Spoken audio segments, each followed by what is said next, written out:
ಉತ್ತರ ಕನ್ನಡ ಜಿಲ್ಲೆಯಲ್ಲಿ ಮಳೆ ಅವಾಂತರ ಮುಂದುವರೆದಿದೆ. ಹೊನ್ನಾವರ ತಾಲೂಕಿನ ಹೊಸಕುಳಿ ಗ್ರಾಮದಲ್ಲಿ ಗುಡ್ಡ ಕುಸಿತಗೊಂಡಿದ್ದು ಮನೆ ಮೇಲೆ ಕಲ್ಲು ಬಂಡೆ ಬಿದ್ದಿದೆ. ಮನೆಯಲ್ಲಿ ಯಾರೂ ಇಲ್ಲದಿರುವಾಗ ಅವಘಡ ನಡೆದಿದ್ದು ಭಾರೀ ಅನಾಹುತ ತಪ್ಪಿದೆ. ಗುಡ್ಡ ಕುಸಿತದಿಂದ ಹೊಸಕುಳಿ ಗ್ರಾಮದಲ್ಲಿ ಆತಂಕ ಹೆಚ್ಚಾಗಿದೆ.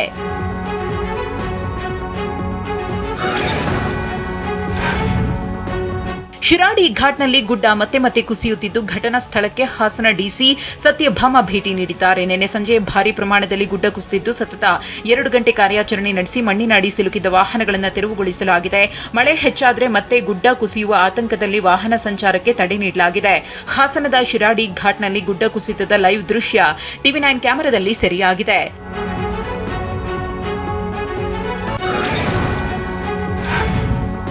ತುಂಗಭದ್ರಾ ನದಿ ಅಪಾಯದ ಮಟ್ಟ ಮೀರಿ ಹರಿಯುತ್ತಿದೆ. ದಾವಣಗೆರೆ ಜಿಲ್ಲೆ ಹೊನ್ನಾಳಿ ಹರಿಹರ ತಾಲೂಕಿನ 100ಕ್ಕೂ ಹೆಚ್ಚು ಮನೆಗಳು ನೀರು ಪಾಲಾಗಿವೆ.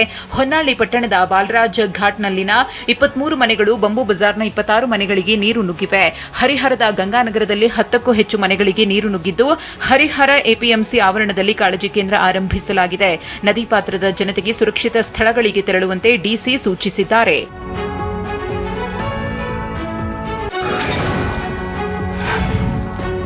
ರಾಜ್ಯದ ಹಲವೆಡೆ ಭಾರೀ ಮಳೆ ಸುರಿಯುತ್ತಿದೆ. ಆದರೆ ಕೊಪ್ಪಳ ಜಿಲ್ಲೆಯಲ್ಲಿ ಮಳೆ ಕೊರತೆ ಉಂಟಾಗಿದ್ದು ಜನರು ದೇವರ ಮೊರೆ ಹೋಗಿದ್ದಾರೆ. ಕನಕಗಿರಿ ತಾಲೂಕಿನ ಕಲಕೇರಿ ಗ್ರಾಮದಲ್ಲಿ ಮಳೆಗಾಗಿ ವಿಶೇಷ ಧಾರ್ಮಿಕ ಕಾರ್ಯ ವಿಶಿಷ್ಟ ಆಚರಣೆಯನ್ನು ಆಚರಿಸಿದ್ದಾರೆ. ದುರ್ಗಾದೇವಿ ದೇವಸ್ಥಾನದಲ್ಲಿ ಮಕ್ಕಳಿಂದ ಬಿಂದಿಗೆ ತಿರುಗಿಸಿ ಮಳೆ ಬಗ್ಗೆ ಪ್ರಶ್ನಿಸಿದ್ದಾರೆ. ನಿಧಾನವಾಗಿ ತಿರುಗಿದ್ರೆ ಕಡಿಮೆ ಮಳೆ ಆಗುತ್ತೆ ಅನ್ನೋ ನಂಬಿಕೆ ಜನರಲ್ಲಿದೆ.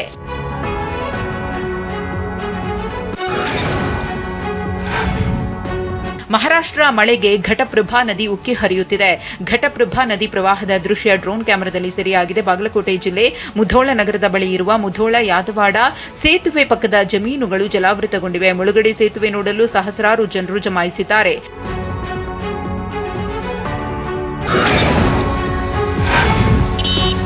ರಾಜ್ಯದಲ್ಲಿ ಮುಂದಿನ 3 ದಿನಗಳ ಕಾಲ ಮಳೆ ಮುನ್ಸೂಚನೆ ನೀಡಲಾಗಿದೆ. ಕರಾವಳಿ ಭಾಗದ ಜಿಲ್ಲೆಯಲ್ಲಿ ಆರೆಂಜ್ ಅಲರ್ಟ್ ಘೋಷಿಸಲಾಗಿದೆ. ನಿನ್ನೆ ಮಂಗಳೂರು ಮತ್ತು ಹೊನ್ನಾವರದಲ್ಲಿ ಅತಿ ಹೆಚ್ಚು ಮಳೆ ಸುರಿದಿತ್ತು. ಹೊನ್ನಾವರದಲ್ಲಿ 100.8 ಮಿಲಿಮೀಟರ್ ಮಳೆ ದಾಖಲಾದರೆ ಮಂಗಳೂರಿನಲ್ಲಿ 90.8 ಮಿಲಿಮೀಟರ್ ಮಳೆ ದಾಖಲಾಗಿದೆ. ಬೆಂಗಳೂರಿನ ಹೆಚ್ಎಎಲ್ನಲ್ಲಿ 34.4 ಮಿಲಿಮೀಟರ್ ಮಳೆ ಸುರಿದಿದೆ.